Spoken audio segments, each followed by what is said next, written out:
What's going on, everyone? Welcome back to another video. Today's video I am gonna run through some basic mobility movements that I feel everyone should include into their daily routines. On Instagram I put a lot of mobility that I do. Some of them are slightly more advanced, so today what I'm going to do is just the basics for every fitness level. And again, I'm going to do a voiceover as I always do, just to explain the various movements as well. So you don't have to do all of them. You can pick at least 4 or 5 and include that into your daily training. Some of them are dynamic movements and some of them are static. So the dynamic movements you can do before you train, but static stretches, leave that to the end of your workout or on your rest day. With these mobility movements, you can do them at home, or you can do them in the gym. So what I've done is make sure you can do them in one location, one spot. You don't need a lot of equipment either. So I hope you find the video useful. Any questions, as always, leave a comment below and I'll be happy to answer them. Don't forget to leave a thumbs up on the video. I appreciate that. Enjoy the video. This exercise is great for hamstrings and lower back stretch, and also helps in improving range of motion. To begin, take a deep breath in and breathe out through your mouth, and then very slowly reach down, keeping your legs as straight as possible. However, bending your knees slightly is fine. As you can see, by standing on a box, it allows me to extend further down past my feet. And I like to hold for a good 2 to 3 seconds or even longer, and then slowly come back up. After a few reps, you should try and reach further down. If doing this at home, you can use a chair and a dumbbell, or you can use a heavy backpack for added resistance.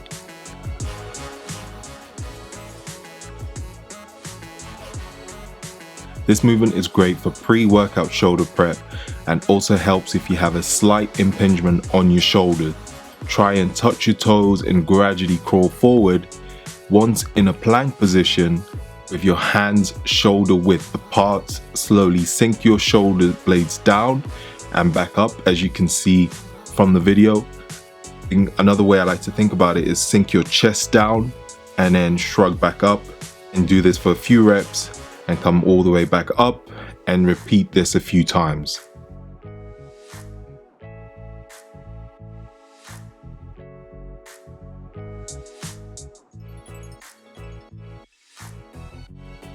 This is another great hamstring stretch to improve range of motion. I like to take a deep breath in and breathe out through the mouth and reach down, grabbing the back of my ankles, or you can touch your toes, that's absolutely fine. Keeping my knees slightly bent as well. If you're really flexible, you can keep your legs as straight as you possibly can.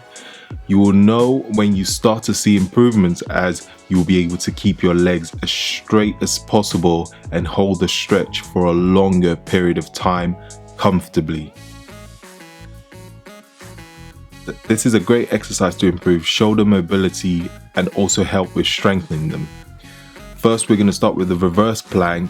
Make sure your hands are shoulder width apart and try and do a few reps of these, and hold for about 2 seconds or even a lot longer when you bring your glutes up.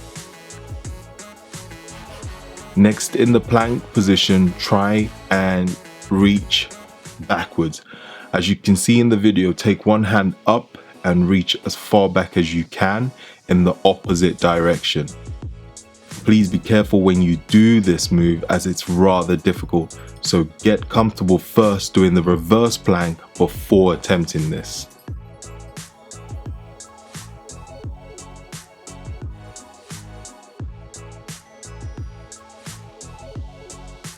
This is a good hip mobility exercise. So starting in the kneeling position, make sure to kneel on the leg that's going to be stretched. As you can see, I use the opposite hand to hold up my leg and rest my hands on the floor whilst holding the stretch. You can move your hands forward and lean further into the stretch also. If you have the mobility, why not try doing this without resting your hands on the floor? Putting a towel under your knees is fine to make this more comfortable. If you have tight glutes and occasional lower back pain, this stretch is great to help with that.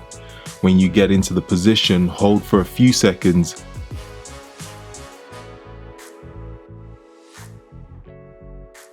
Then I like to progress this by again taking a deep breath in, and when I breathe out, reach forward, hands out on the floor with my heads down. And then after 10 seconds, gradually lean to the right, hold for another 10 seconds and back to the center, and lean to the left and hold for another 10 seconds.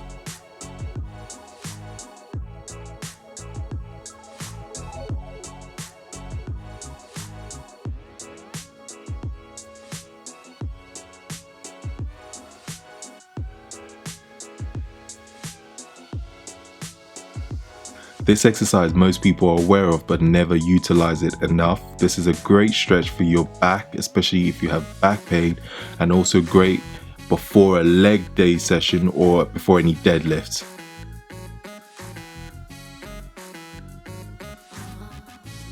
Take a deep breath in and breathe out as much air from your stomach, and then imagine your upper back is being pulled up into the ceiling.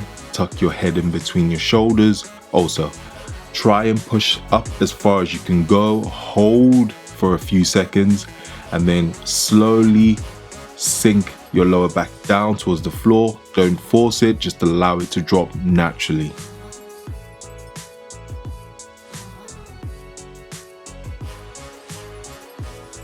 This is a great stretch and rehab for your delts. You can use a towel, t-shirt, or a resistance band. Place one arm behind your back with the shoulder that will be stretched, and then with the opposite hand, pull the t-shirt up and pull it down and rest it on your chest.